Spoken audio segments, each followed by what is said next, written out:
nga mga alagad sa Ginoo. Unsa lang na kay mga si klase pa nimo nga mga kadumahan.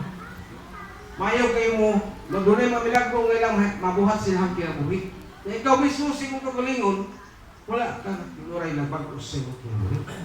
Mahimo gid gihapon nga way pustanan ang imong nakatunan o namatunan o imong gituhan, no? Sabi nila sa kinabuhi karon mo kay sunan, isa ni siya sa makatabang ngayon nato, no? Sa atong kinabuhi gituluan kita makag-usa ka nato nga natay paghimuon nga pagtinguha aron makakot nato ang kasiguruhan sa atong kinabuhi. Ay kung nagsalig ka sa imong mga kaniadto nimo nga mga kaparintihan, kaniadto nimo nga mga kadumahan, no? Kaniadto nimo nga mga nagtuka nga tuod nila siya ro sa sila nga ako amahan pastor mo dito. Siya ro po di po kuno duman tungkol sa langit nga sa tapo diri ko sa kalibutan, no? Yo man ka ning kamot diri sa kalibutan.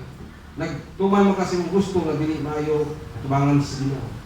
Ya katoy mga mahal mo din kahon, no? Karon mga panahon na sa pagkinamit dahil mga organisasyon karon nga may founder, no? Kaya nga founder natuka nga bilagi ni anak niya o ba na sa makilabihan nimo, siya founder nimo, no? Sa tibok nga ato karon nga ngalan sa tuwang organisasyon is all the gospel, no?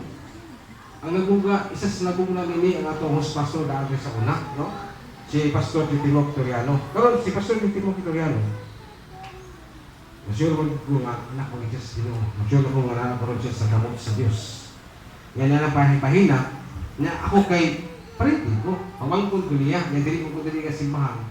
So, yun ko sa kugulingon niya. Kamupod niya nga napay ubat rin magupah, no? Nangalagad sa Ginoo.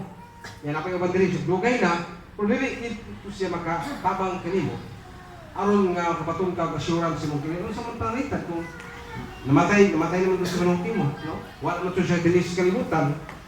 Nya nagtuo ka nga piagi kaniya mabulahan gyapon ka nga yano ngadto mga panahon na sim pagkinawi wow ka kapanayon tibaw simang man ka, no? Miundang man ka.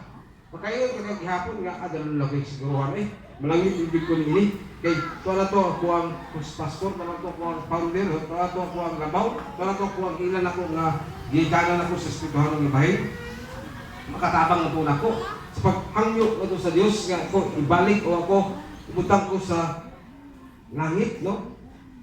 Doon ay magpunto sila nga hitabo na sa imong kinabuhi. Isa rin siya sa matod ni mo nga ito sa kamatayon o matod ni mo nga ito sa pagkawalay dili sa imong kinabuhi kung ikaw mismo sa imong gugulingon, wa ka mo sabit sa Diyos.